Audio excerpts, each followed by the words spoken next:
All right, I'll take you through the first pillar, which is financial management solution for the government sector.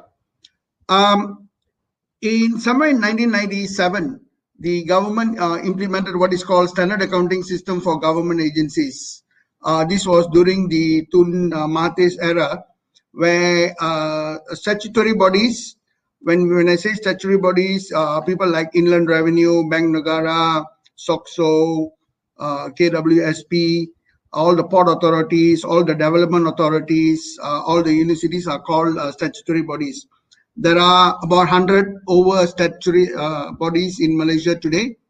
So SAGA was implemented as a standard accounting software for them to enable them to submit their accounting records for the Auditor Negara, for the Auditor General to be audited in a timely manner. So today, Century Software, I can say we are proud to have about 80 of those agencies which we have implemented successfully. So we have a recurring revenue from those agencies, about 45 million yearly in terms of maintenance we get from them. We are an MSC status company. We have recently, if you see down there, the product called CSGRP, that's our cloud version of our product. And we have recently established our cloud in KVDC. And we also have our ISO 27001 certification for our applications on the cloud.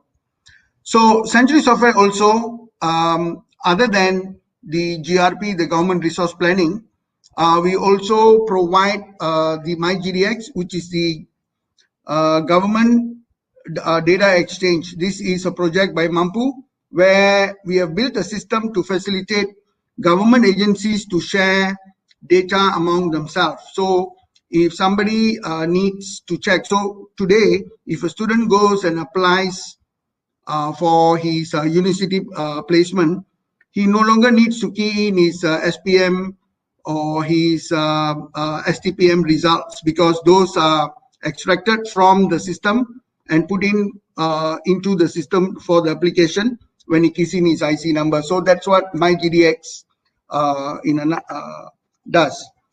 The last one over there, My Results, which is like the name, it is the government's KPI system, where the whole budgeting system, the budget planning, which is done every year in April, and the budget will be released in Parliament in October timeframe.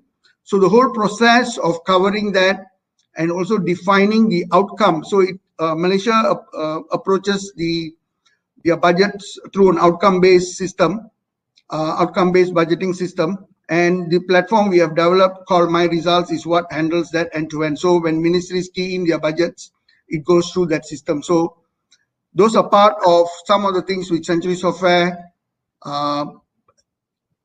carries or develops for the government today. Next slide. Next slide. The range of products we carry, what you saw there was just, so GRP, that's our core, which is the backend financial management solution, covering a whole range of modules from GL, AP, AR, project management, payroll, investment, loans, a full range of products, solutions for the government sector called GRP. XRP is the platform on which we have built on. It runs on the Microsoft platform.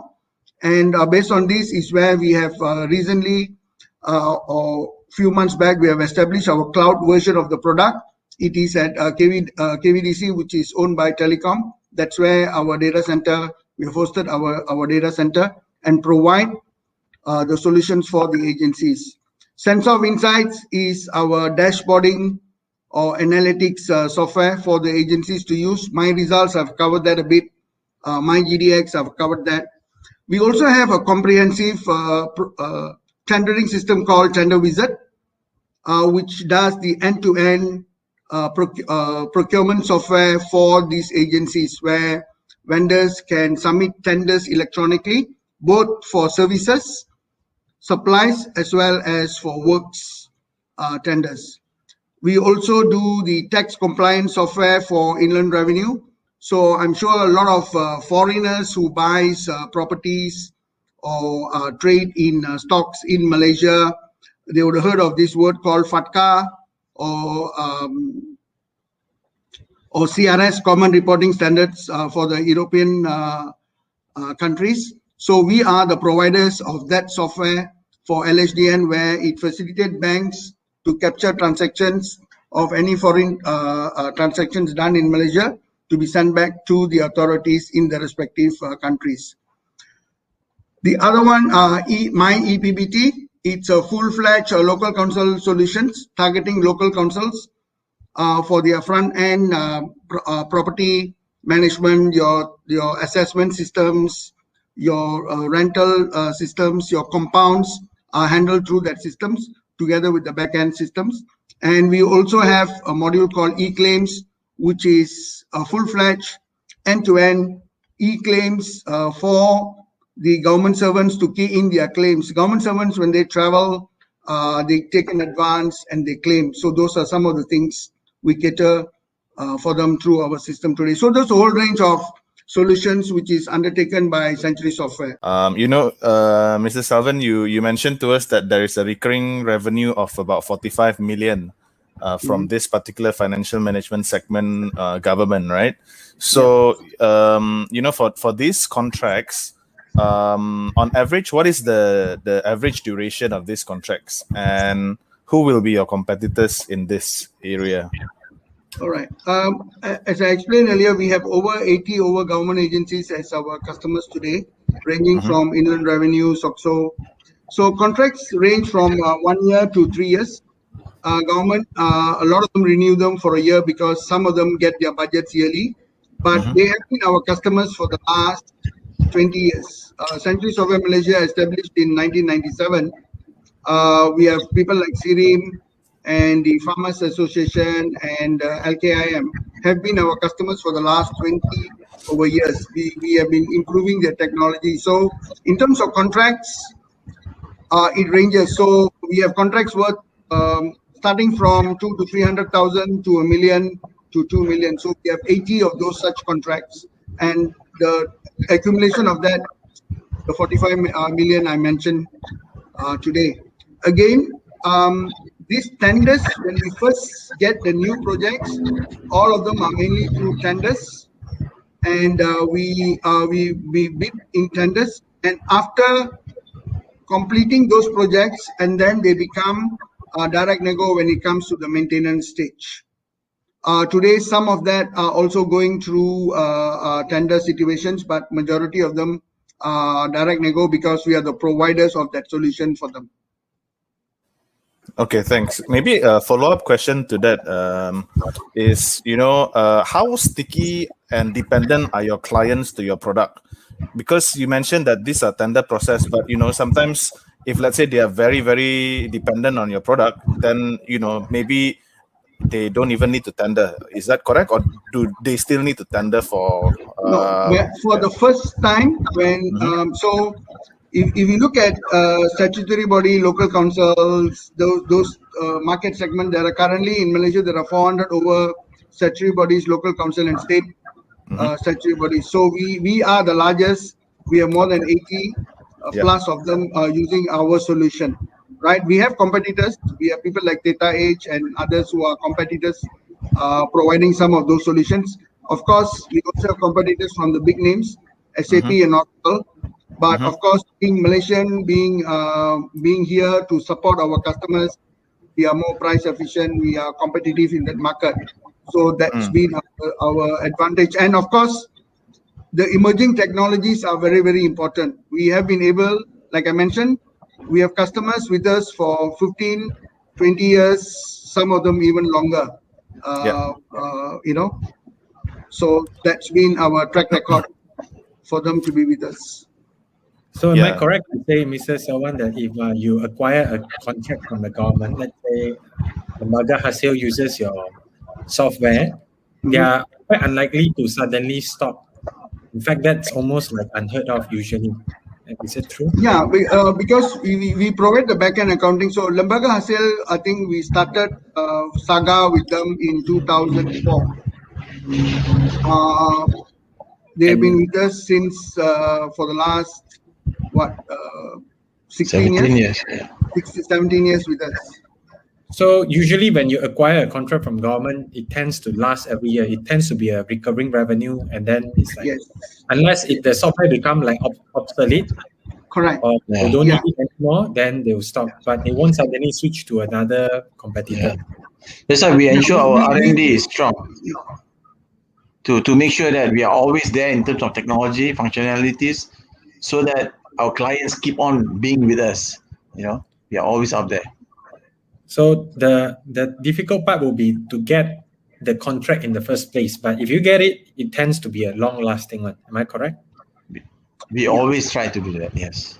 Okay. Yes. Yeah. Randi, any follow-up question on the government segment from you? Yeah, so maybe just a few more follow-up questions on this. Once you secure a contract, is there like any sort of ad hoc fees that you can charge to them? And these contracts, can it be like accretive on a yearly basis or something like that? Second, you saying so normally a contract when we first, because if you look at when we say accounting systems, unlike MYOB, which is retailed for 2,000 plus ringgit, for the backend accounting system for LHDN is comprehensive, right? They got 57 branches and they collect 140 billion revenues goes through our system. So you need to have something very comprehensive. So that's the kind of backend accounting system we provide for all the statutory bodies. Each of the statutory bodies in Malaysia, their expenditure in excess of 2 billion ringgit a year. They are not small. Even Unicity, if you take UPM, they have research projects, they have students, 60,000 over students. Their expenditure is in excess of 2 billion ringgit a year. So you need something very comprehensive to run their backend processes, collect their revenues, and do their payments. So we are always, like what Ichame mentioned, in line with the latest technology, moving them to mobile, moving them to cloud, to facilitate those and enhance those processes. Are these agencies, they are huge. They are a lot bigger than a lot of listed entities. They are big, actually. Understand. Yeah, I saw my University Technology Malaysia also. I see the accounts of billions on. Yeah, crazy. Yeah. So do you customize the software for them, or it's a plugin for everyone? Or it's like, you have their own software, Lembaga Hasil their own software? No, it's called standard. That's why it's called SAGA, Standard Accounting for Government Agencies. The processes, the policies, the guidelines, which is governed by the Accountant General's Office, they standardize that. But we customize for some of them to integrate to their front end to make their processes more efficient. So Inland Revenue collects from taxpayers. So from the front end taxpayer system to integrate to our back end, all those things are specifically customized for the respective agencies, or we have tools to do that for them. I see. So, Randi, if you have a follow-up question, please come in. But my biggest question will be the gross profit margin for this. Does it require a lot of manual work? Because sounds like to me, it's only a bit of R&D. I don't know. To me, it's like you only need to spend a little bit of money to hire employees to do R&D. Then it should be like free money, right? No, I mean, if you look at for projects, right? Yeah. Projects can range from 500,000 to 1 million or 2 million, depending on how big the agency is. That's how when we first get a project. And the maintenance revenue, or currently it is all subscription because it's on the cloud. It will be about 20% of that money, which will be the maintenance yearly, what we get to support and upkeep the product and move to the new version. So what is unique about our initiative on SAGA is the customer gets the latest version for free. They only pay for us to upgrade them to the latest version. That's one of the reasons why we've been able to keep them for the last 20 years. Unlike our competitors, SAP or Oracle, they customize for them. When they want to move to their next version, they pay again for them to move those customization, whereas our business proposition is slightly different. We make it generic for all our customers, and we are able to move them to the next version automatically, and they just pay us for our services to do that. That's the reason why they've been with us for that many years.